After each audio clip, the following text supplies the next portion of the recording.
কি শেষ? আমাদের সামনে এখনো খুনিরা, খুনিদের দোসররা এখন উন্মুক্ত ভাবে চলাফেরা করে। যারা আমাদের ভাইদের হত্যা করেছে, ওই ছাত্রলীগ, যুবলীগ, আওয়ামী লীগের সন্ত্রাসীরা, তারা এখনো বিভিন্ন দিক থেকে আমাদেরকে দেখে আর মুচকি হাসে। আমাদের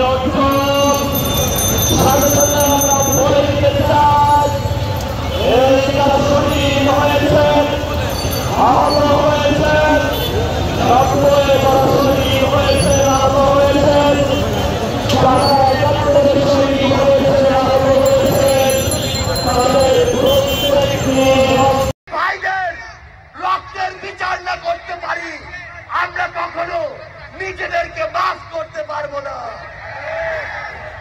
আমরা স্পষ্ট করে একটি কথা বলতে চাই, অন্তর্বর্তীকালীন সরকার এখনো যেই জায়গায় আটকে আছে, আমাদের সিন্ডিকেট গুলো ভাবতে হবে।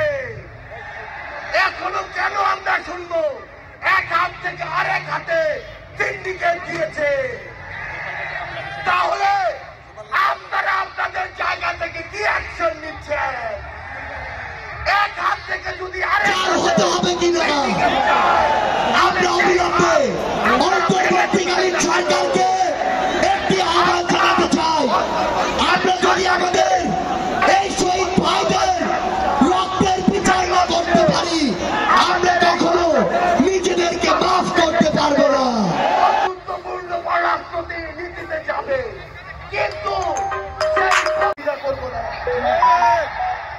আমরা স্পষ্ট করে একটি কথা বলতে চাই, যে খুনিরা এই দেশের বাইরে, এই দেশের মানুষের ঘামে হাজার হাজার কোটি টাকা পাচার করেছে, সেই টাকা ফিরিয়ে আনতে হবে।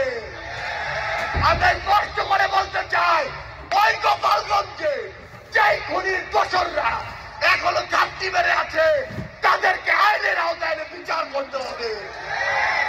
গোপালগঞ্জে এখনো কিভাবে আমাদের এই অভ্যুত্থানের যোদ্ধাদের উপরে হামলা হয়, আমরা প্রশাসনকে, পুলিশকে স্পষ্টভাবে বলতে চাই, পুরো বাংলাদেশে আমাদের এই যোদ্ধাদের, ফ্যাসিস্ট বিরোধী আন্দোলনকারীদের নিরাপত্তা যদি না দিতে পারেন, তাহলে ওই চেয়ারে কোন আইন শৃঙ্খলা রক্ষাকারী বাহিনীর বসে থাকার কোন অধিকার নেই।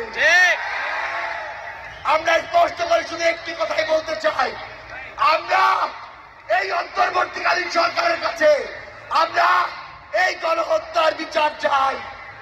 আমরা সিন্ডিকেট থেকে আমাদের মানুষের মুক্তি চাই। আমরা পাচারকৃত অর্থ ফেরত চাই। আমরা দ্রব্যমূল্য নিয়ন্ত্রণ করে মানুষের স্বস্তি চাই। এই খুনিদের বিচার হতে হবে কিনা? আমার যারা আহত যোদ্ধা রয়েছে, শহীদ পরিবার রয়েছে, তাদের এই খুনের বিচার হতে হবে কিনা?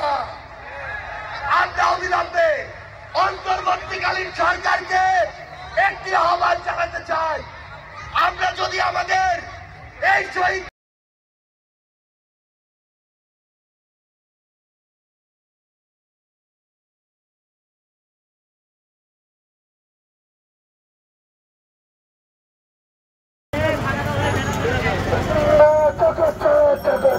ছাত্র সমাজ জেগেছে, রক্তে আগুন লেগেছে। ভেঙে দাও, ঘুরিয়ে দাও, ভেঙে দাও, ঘুরিয়ে দাও, ভেঙে দাও।